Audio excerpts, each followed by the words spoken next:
On today's show, how not to lose money when touring or playing live shows. Let's go see what this is about. This is 30-minute music marketing. 30-minute music marketing for musicians who want to get better at marketing their music. Hi, I'm Greg. Hello, I'm Sheldon, and this is 30-Minute Music Marketing, the show for independent artists and DIY musicians who want to get better at marketing their music. We're back with another episode. Hey, we're doing these really quickly now, aren't we? Yeah, getting there. I think actually it's kind of funny with the pandemic and obviously with the introduction of Zoom. In some respects, doing stuff like this actually has become considerably easier, even though the frequency has become a little bit less. But it's starting to pick back up again because the sun is out. The sun is out. Everything seems much better when the sun is out. Today's episode, Greg, is inspired by a tweet I saw a couple of weeks back from an artist. The artist is called The Anchoress. In terms of the background on this particular artist, she's got 14,000 monthly listeners on Spotify. You know, that's not bad. It's more, it's more than my band has. Great press coverage. Just released an album a couple of months back. Fantastic reviews across the board. She's got a great sort of PR/press person. 5 stars in the NME, 5 stars in the Times, 5 stars in the Sun. So, in terms of a media profile, pretty darn good. I think around about 10,000. Go on. What style of music? I think it's that sort of 80s inflected, 80s pop. Have you listened to any of her music? Nah, not really. Not paid. I'm a busy man, Greg. Yes, I'm a busy man. We know. Right, so about 10,000 followers on Twitter. Okay. So again, not insignificant. No. This was a tweet. She said, whilst everyone was watching the Brits, I was having one long panic attack about how much money I'm going to lose on playing shows now that live music is back. No one has fixed that problem over the last year. And she's referring there to the Broken Record campaign and trying to increase money for artists from streaming. What's the Broken Record campaign? Where have you been, Greg? Certain elements of the music industry, the Musicians Union, have approached the DCMS government committee, just to basically get the government to look at whether streaming is paying artists fairly. And there could be government intervention shortly, certainly in the UK at least, which will force streaming services and maybe, just to alter how musicians and artists are paid. Doesn't this undermine the free market? Look, that's for a different podcast, Greg. Okay, that's for a different podcast. Let's stick to this. So another artist replied to that tweet saying, don't get me wrong, I can't wait to play again, but it doesn't add up. Very simply, as a solo artist, this person writes, that sounds like a band. The cost of hiring session musicians just outweighs the income. That's before somebody needs to drive or tech, plus the accommodation. Merch profit is a myth / highly risky. Tour support from major labels used to cover the loss. And another artist replied, I was interested to calculate that an old tour I did in 2003 with label support, 3 band members, no session players, 4 crew, we'll come to that shortly, reasonable fee money, great merch sales and cheap hotels, ticket sales of between 150 and 700 per show, which is round about what my band gets. But again, we'll come to that later. And that particular person calculated that they need something along the lines of to charge £181 a ticket. What is that in 2003 money? To break even in terms of the amount of tickets they sold. £300 a ticket now. What are they? Sting? Well, yeah, exactly. So the thing to notice here, I think, that is if you're selling that many tickets as an artist and not making any money, it's not particularly the system that's broken, but it's the fact that you're working in a system where pretty much everyone else is getting paid for these shows rather than yourself. Well, if everyone else can't be working to those figures, because the whole thing would collapse. Well, I think once if you look at this about as sort of 3 tiers, so there's maybe the bottom rung of the ladder, which I would class myself as being on in terms of a small independent artist working with smaller promoters in, modest size sort of venues, but we've got sort of maybe full control over what we do. Maybe the next tier up, and this is one of the things that I'm keen to stress in this particular podcast, because everyone says, oh, and you get all these podcasts saying, oh, listen to this podcast, will take your career to the next level. The next level up isn't necessarily the best, simply because there's more people perhaps involved in your music career, and you potentially have less control. And maybe the next tier up, let's consider that the God tier, as you sometimes see on memes. Your arena-sized bands, your theatres with venues with 2,500, 4,000 plus capacities. So what I'm trying to do is I'm trying to, in the first half of this podcast, is explain why artists such as these people have been expressing their difficulties in terms of not making any money from touring. Because, I know from a personal fact that I make quite a lot of money from touring. Certainly used to do before COVID. New tour on sale now. Sales are going well. More of that sort of later. So I'm going to run through the reasons why those sort of three particular artists might not be making any money from touring, and maybe at the second half of it we'll discuss some of the methods that I use as a nationally UK touring musician who actually makes quite a significant amount of money on each and every show. I've never lost money on a show ever.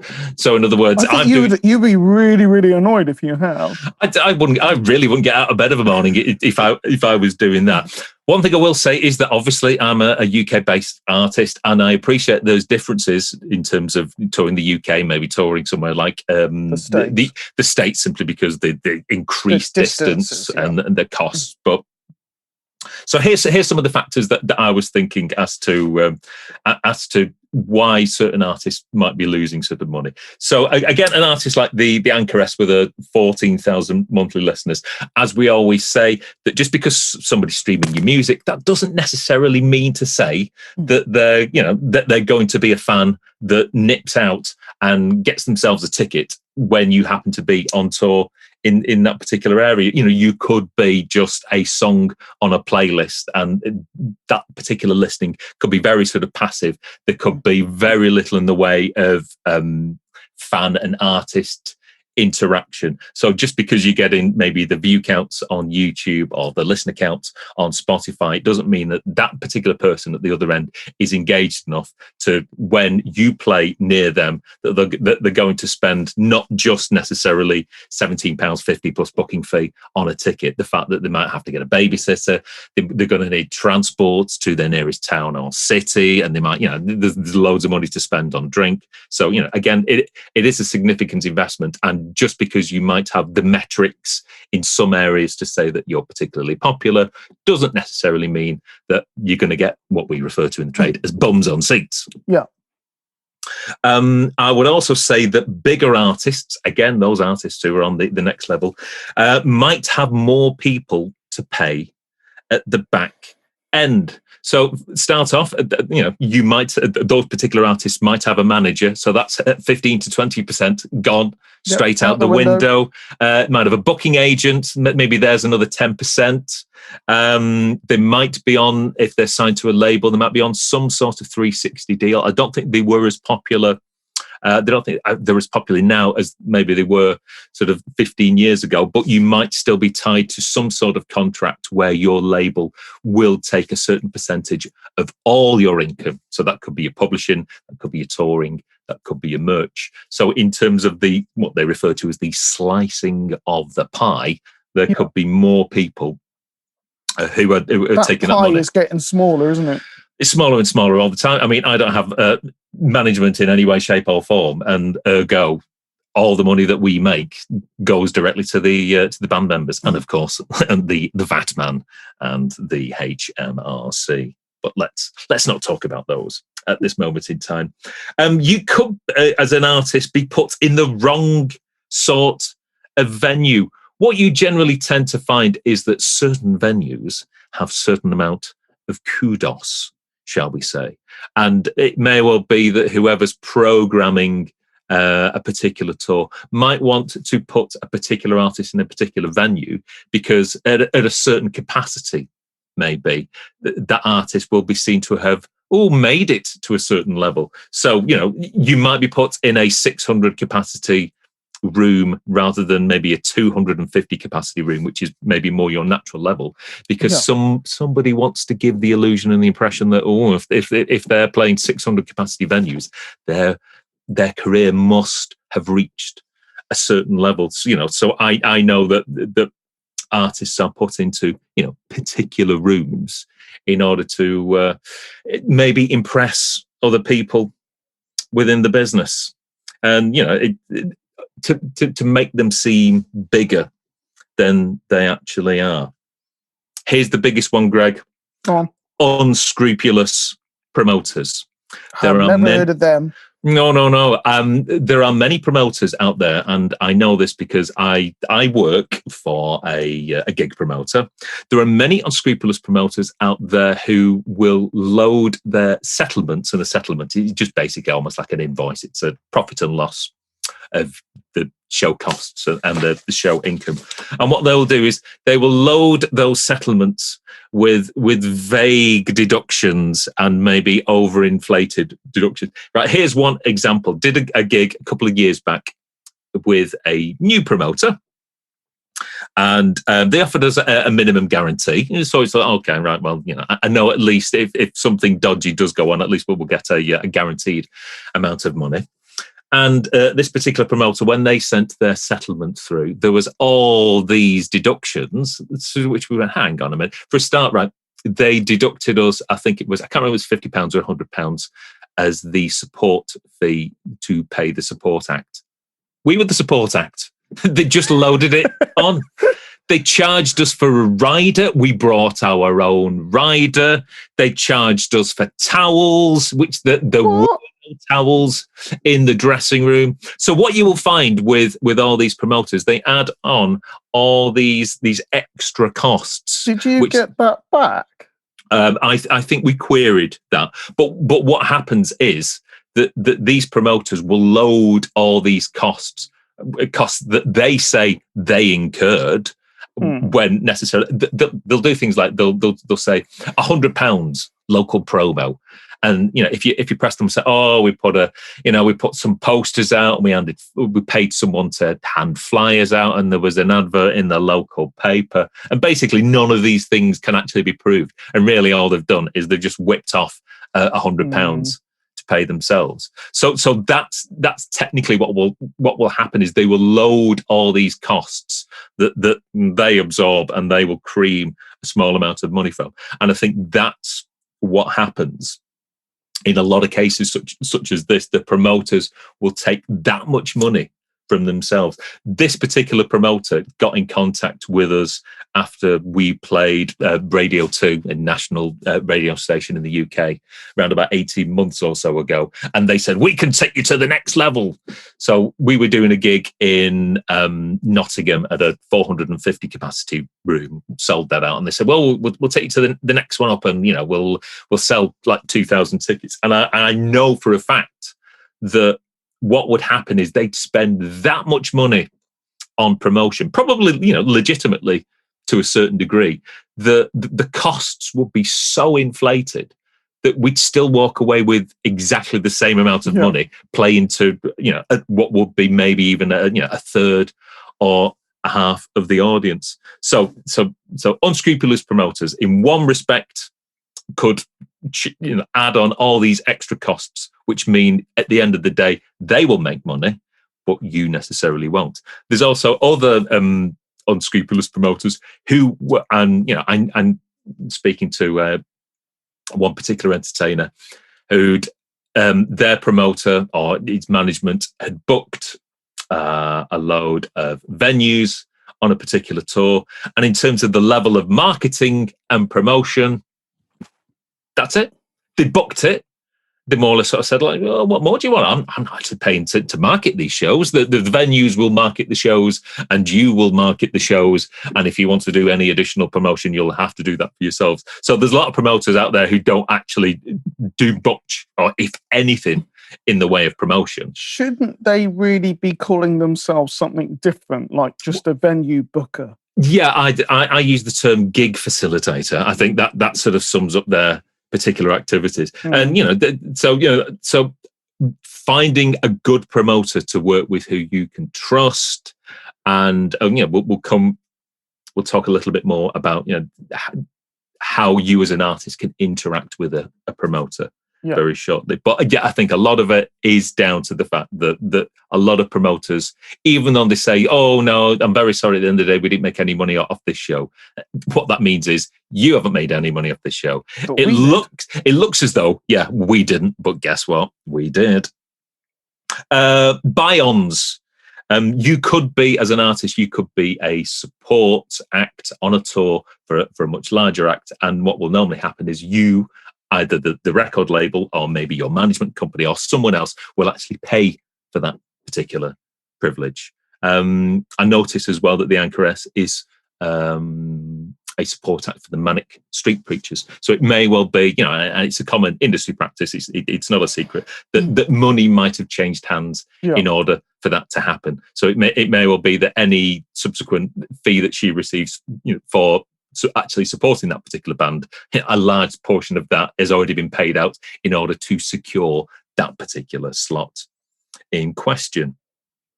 And lastly, I think maybe you might not necessarily have an audience in that location. There are some towns and cities that are just deemed to be on the circuit, and it may well be that if someone's programming or planning a tour, they will just literally, they'll just go Manchester, Leeds, Liverpool, Sheffield, and nobody perhaps has maybe drilled down into the data to see whether a particular artist has a fan base in that location. That's possible. Oh, actually, there is another one. Large crews cost money. I mean, there was one particular artist there saying that they had 4 crew. What are these 4 people doing, Greg? I mean, we play lots of out of town shows. The level of our crew is a big fat 0. And whilst that means, yes, we do all the driving, we do all the humping, we sell all the merch. It's a long, hard day, but it's very rewarding. And guess what? We make much more money at the end of it. There's no point sitting in your dressing room with your feet up, having a wonderful bourgeois time of it all, if at the end of the day you're not going to see any money because you're paying everyone else to have put your feet up. Yeah, exactly. So what do you actually want? I mean, we'd all like to put our feet up and earn money at the end of the day, but if it's one or the other, you're going to have to do a bit of extra grafting. There was one particular time at a festival where I saw an act, a top 10 chart act in the UK, and I counted the amount of crew that they had, because they must be they're doing the festival circuit, and I counted 12 crew members. 12? Yeah. And their fee for that festival was probably must have been significantly larger than ours, simply because they were a chart act, and in terms of their value to the festival, in terms of making people buy tickets, was much more than ourselves. But if you're paying for 12 crew, you're probably walking away with the same amount of money that we did. So that's myself trying to contextualize where all these extra expenses come from, and why, as a medium-sized artist, you might not necessarily be walking away with wads of cash. So from my own personal experience as a smaller DIY independent artist, how can you actually make money from touring? Well, if you're working with a promoter, ask to see cost projections for a show. So if a promoter approaches you to say, oh, right, I can put you in this particular venue, in this particular town, on this particular date, do you fancy it? You can say, oh, yeah, I'd be interested in that. Can you send me a projected settlement that shows sort of your costs, maybe based on a couple of different projections? So in other words, if we get 50 people in and it's $750 a ticket, or if we get 100 people in at $750 a ticket. Now, a genuine promoter should have no problems with that whatsoever. So, but the thing about that is you'll be able to say, and it might not necessarily be 100% the same, but you've got an idea of how much it's going to cost in terms of venue hire, what the particular expenses that you will be charged for. And it may well be that, you can have a look at that and go, right, well, in terms of those cost projections, maybe you can do a bit of bartering and say, well, we're particularly well known in that particular area, so I don't think you'll necessarily need to do that much advertising and promotion. So maybe we take the costs off that, or you might even be able to say, well, I know a lot about Facebook ads, so I'll run a lot of the promotion sort of my end, and you can add that to our sort of settlement. So again, there is actually a little bit of leeway. So try and work with a promoter that's particularly upfront. But yeah, very much so. And the thing is, and sometimes you can only gain this through experience, that if you work with a promoter and they send you their settlement, and again, it should be transparent in terms of all levels of income, all items of expenditure. And if you don't like it, just don't work with them again. That's something that I've done over a period of time. It's just like, nah, you're making a bit too much money from the show, and I'm not necessarily making as much as I think I should be. I will just leave that. Oh, and Gino the dog agrees with me there. That's good. I just muted my mic. Oh, right. I thought we might be having problems. No, it's just because Gary's turned up. We'll crop this bit out. Go downstairs. Do you want to answer the door? Okay. I'm muting you, and he probably hasn't checked it. No, he hasn't. He can wait outside. Okay. So the next point I would say is make sure you play a smaller room. So again, this particular promoter wanted us to take from a smaller room that we'd sold out up to a much bigger room. Bigger the room, bigger the cost. Try and play a smaller room as possible. Try and sell it out. And again, you get the kudos then, not necessarily of playing a big room and only half selling it out. Play a smaller room, sell it out, and you get the kudos of slapping a sold out sign on all your promotional JPEGs that you push through social media. So playing small rooms is great because you've got better chance of selling it out, and you generally will make more in terms of profits. The big one here could always be hire a room and promote the show yourself. I'm amazed that bands don't do more of that. It's almost like to me, it would be the first thing I would think of. But then again, I'm a bit like you, a bit of a control freak. Yeah, I mean, you can certainly in the UK, music venues between 250 and 400 capacity. You can get good rooms with a sound engineer included for 125 to 250 quid. If you can do that and promote the show yourself, why wouldn't you do that? Yes, it is a lot of work, but chances are if you're working with a promoter, if you want loads of people through the door, you're going to have to do most of that work yourself anyway, because as we know, promoters are much of a muchness at times.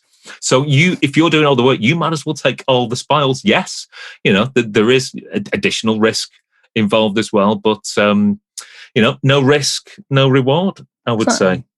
And maybe finally, only play where you've got an audience. Ensure that you've got an audience in that particular area before you make the commitment of playing there. And obviously, as a band, we haven't been necessarily playing live or externally pushing and promoting ourselves as much as we would do. But now we've got a new tour that's on sale, and we've got our first tour show. It's about 4 months or so away, but so I'm now going to spend the next 4 months raising awareness to new people who haven't heard of us before, rekindling relationships with people who who already know of us, but maybe haven't listened to any of our music or watched any of our videos for a while. So I'm going to reignite the relationship, or start a relationship with people in these areas where we're going to be touring. And then I'm going to be hitting them with the fact that we are touring in that area. So we, making sure that we have built a fan base up there and have reignited and re-engaged with our existing fan base in that area. And, and that's the way to get bums on seats, I would say. Also, as well, if you're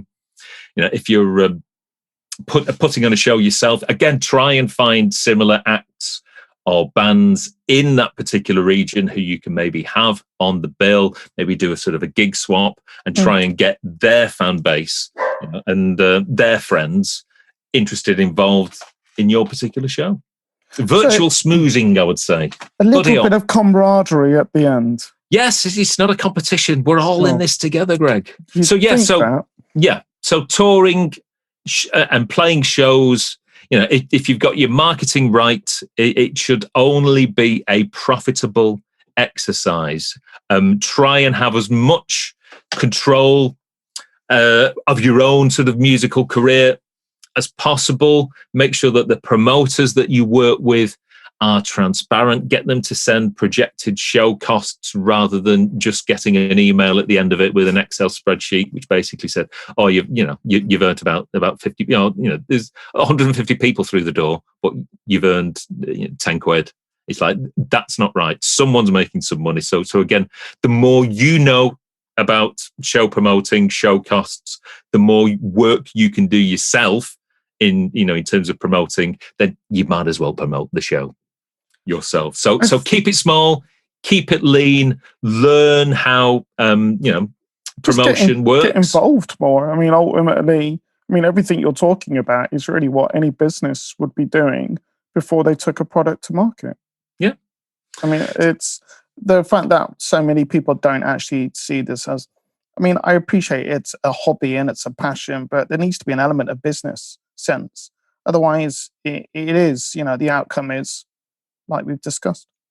Yeah, and don't always think that moving up to the next level in your career is going to be the thing that saves you. It could actually be a curse. So so consider yourself to be a independent DIY artist who's actually in charge of their career, in charge of their decisions and playing the shows that they want to play, rather than just blindly going into things without looking at the costs and then walking away and then wonder why everyone else made money at the end of this. The venue will have made money over the bar, the promoters made money from all their unscrupulous costs perhaps, and you're just left to walk away and with a pat on the head said, "Well, you had a nice time, didn't you?" The only thing I would say is that, you are doing a gig later on in the year in Academy 1, aren't you?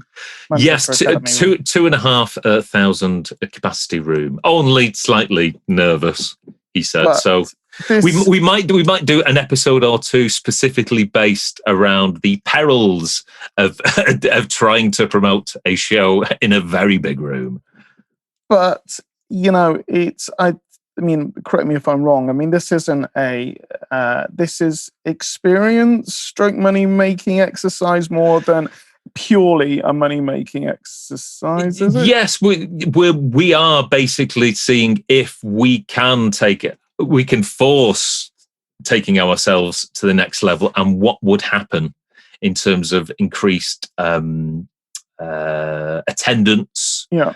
And, whether increased money spent on promotion, because obviously we only spend as much as we need to, we don't splash the cash in terms of promotion. We are very targeted in terms of our advertising spend. It's a little bit on traditional print promo, everything else on Facebook ads.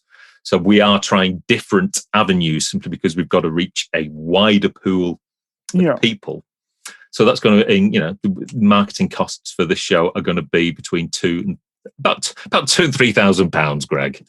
Right. So no pressure, there at all. But again, risk and reward. Yeah. And it will all be fully transparent, of course.